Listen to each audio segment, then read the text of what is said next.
Do not try this at home.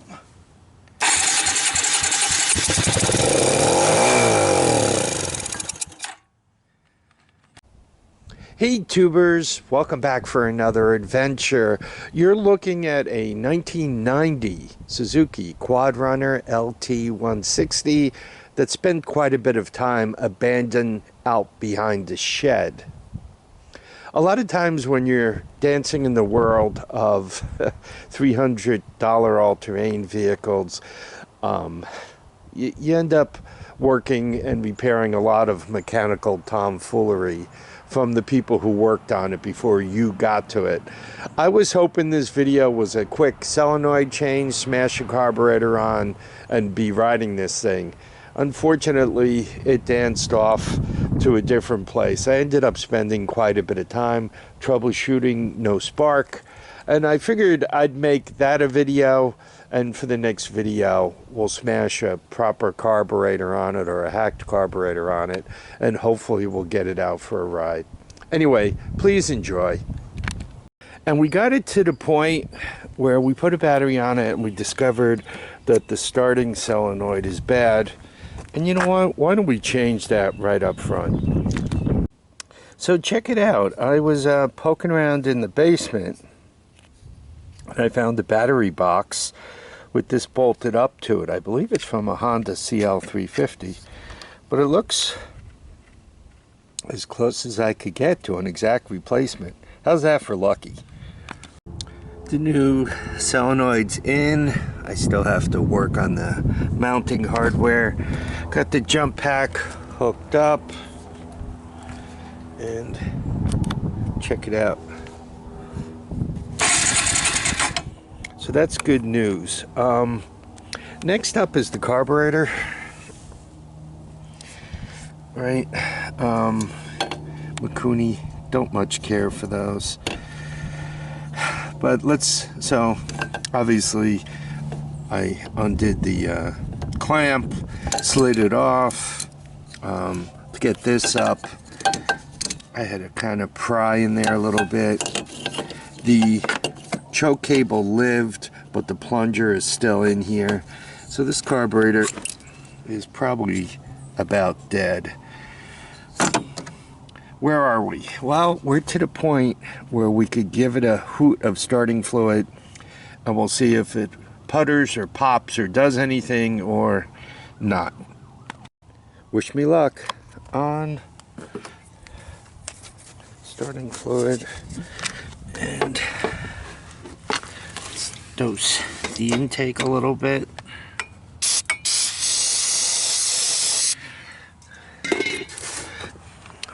Hope for the best.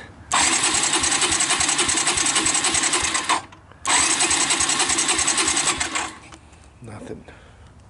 So at this point we got one of two problems. It doesn't sound like it has all that much compression. So I have low compression or no spark. You know what I want to do? And I'm doing this because I frequently don't, and then I regret it. I want to do a compression test very first thing. A lot of times that'll tell you about the condition of the engine. Plug is an Autolite, and it's soaking wet. So somehow or another it inhaled starting fluid. Let's smash the compression gauge on there and see what we get. Then we'll check the spark. Remember, just because you have low compression doesn't mean your spark is there also, right?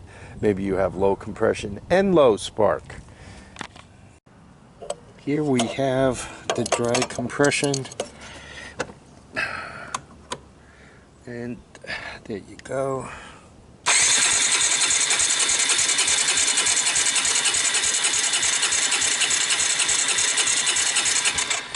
So, somewhere around 120, this thing should be able to start. Next up is spark. I got a whole lot of nothing. By the way, always double check to make sure that your switch is in the run position. Right, troubleshooting spark when you have turned off is not fun. So I got nothing. So I believe this is the CDI unit, because you got a wire coming out of it going to the coil, the spark coil, right? So if that's the case, this harness brings the wires in from the engine, and then you see you got a green that's right with that blue. My bet money is the blue guy comes from the pulse generator and the green is ground. So if I hook up to those two wires and then put the last wire on the engine frame and the cap on the spark plug, I should be able to use my portable CDI box to see if this thing will fire up. So here we are, the portable CDI box is all hooked up. I think unfortunately the batteries are dying, but so hopefully you guys saw the spark. I gotta go put new batteries in this thing. So here's my portable CDI box, right?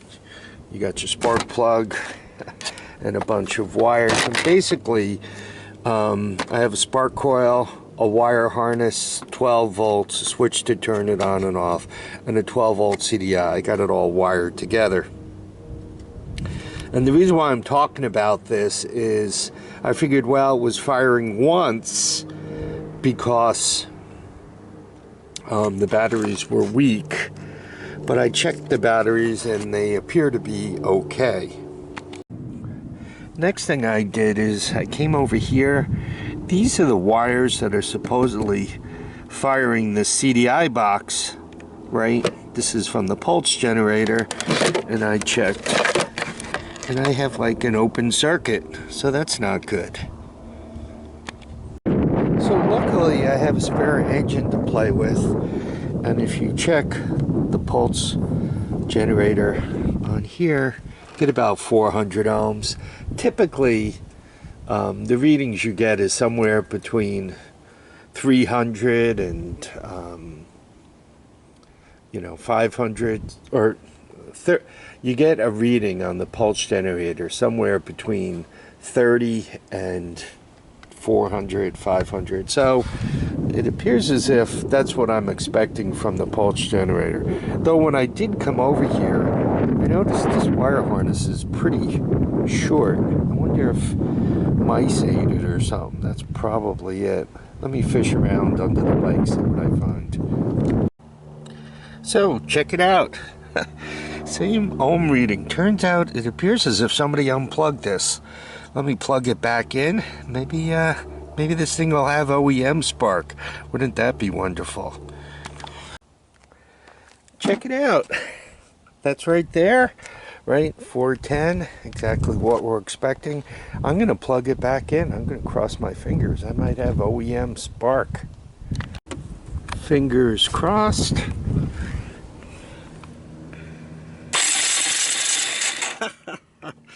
Houston, we have ignition.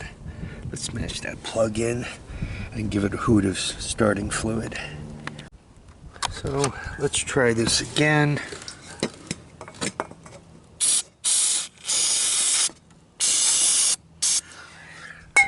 Get some close.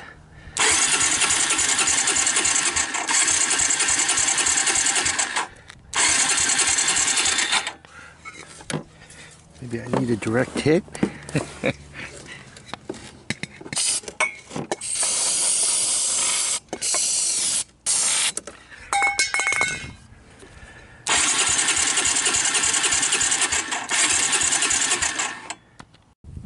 Okay, hopefully you could see I'm not casting a shadow. Right there is the intake manifold.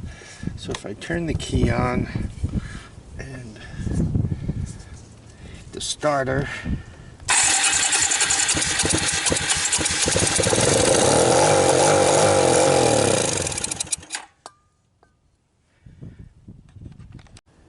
as I mentioned before, not a big fan of the Mikuni carburetors. Wonder if we can't smash this puppy on there. Let's see, Kevin so that I'm saying wrong, but let's see if it'll go on. Hopefully there's space. Hey tubers, welcome back for another adventure. This is an abandoned behind the shed Suzuki 1990 Quad Runner 160. So a lot of times you kind of start a video. So my dream of replacing the Mikuni with this Kevin GY6 carburetor is going to work out. There's see how big it is up here. There's too much stuff in here to fit it, so I'm going to have to either buy or engineer a carburetor for this thing. Well, every once in a while you'll buy something, you roll it off the back of the truck, and you have to do a couple of tiny little things, or you just jump the starting solenoid. It starts up, it runs, and it performs according to purpose. I had that actually happen to me once with a tractor, a Sears tractor. An older guy bought himself a new one. He asked me to take away his old one. I said, you know, I could fix this pretty quickly. I think it's something small. He said, I'm old, I don't want to leave money to anybody, and I'm buying a new tractor. I said, cool for you, cool for me too. So I loaded it up on the truck. Back then I was driving a Dodge van, hippie van, and I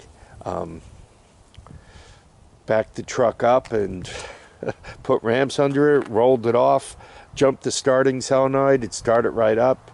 It had enough gas in it to cut part of the lawn, and I was done. How's that for lucky? Well, this one isn't going to work out like that. We got it to the point where it's viable. Obviously, it starts on starting fluid. It runs really pretty well. The OEM spark is back, so we got a lot of pluses. We got the starter solenoid in there. What I have left to do is I got to hack up a carburetor and get some air in that back tire. Then we should be out riding this thing. I'm not complaining, you know, for $300 I didn't go wrong, but it just shows you some of the tomfoolery you may have to overcome to bring an all-terrain vehicle back to life. I hope you all enjoyed this video. I need you all to keep your feet down, your heads up, and when you see this again, you'll be riding it. Well, we'll put a carburetor on it, then we'll ride it. Once again, feet down, heads up, get out there and enjoy each and every day. And once again, I hope you enjoyed this. Sometimes you start one place and finish in a different one. Bye now.